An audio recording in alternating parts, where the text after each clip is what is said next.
Perang Diponegoro. Pada abad ke-19, banyak budaya barat yang masuk ke Indonesia yang tidak sesuai dengan budaya Nusantara, seperti minum-minuman keras.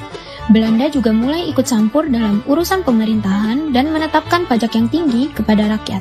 Karena itu, Pangeran Diponegoro berusaha menentang dominasi Belanda.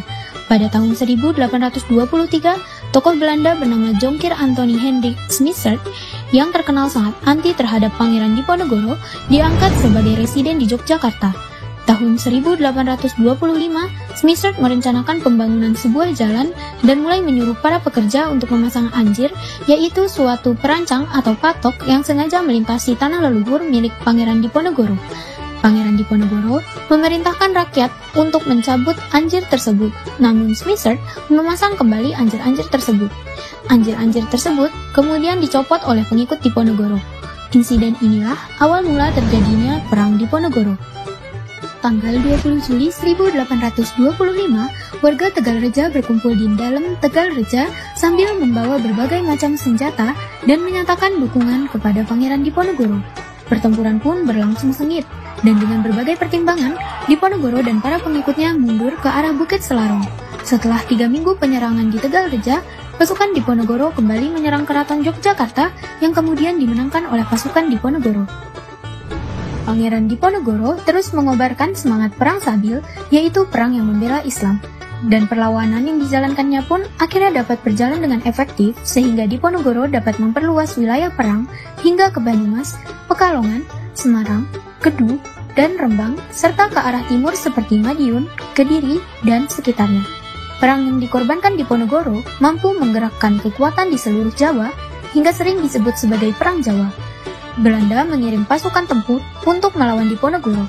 Hingga pada tanggal 4 Oktober 1825, Belanda menyerang pos pertahanan di Gua Selarong.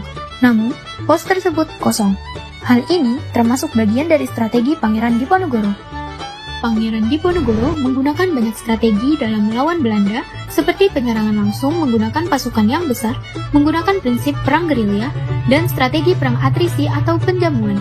Untuk melawan serangan dari Diponegoro, Belanda menggunakan strategi sistem benteng stelsel yang dikemukakan oleh Jenderal de Kock, yang secara garis besar dilakukan dengan cara membangun kubu atau benteng pertahanan di setiap wilayah yang sudah dikuasai oleh Belanda. Kemudian, di setiap kubu dibangun infrastruktur penghubung seperti jalan dan jembatan. Penggunaan sistem ini pada satu sisi dapat mempercepat peperangan, namun juga dapat menghabiskan banyak biaya. Dengan strategi ini, perlawanan Diponegoro sedikit demi sedikit dapat diatasi.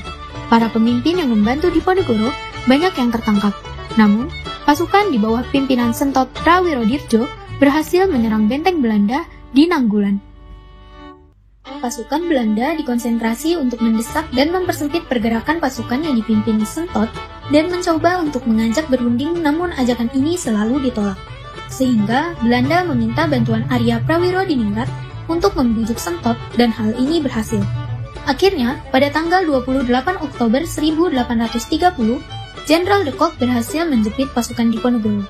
Pangeran Diponegoro bersedia menyerahkan dirinya kepada Belanda dengan syarat sisa anggota laskarnya dilepaskan.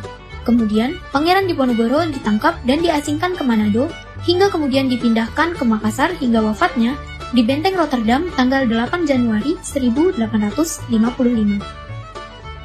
Nah, itu tadi adalah cerita dari Perang Diponegoro.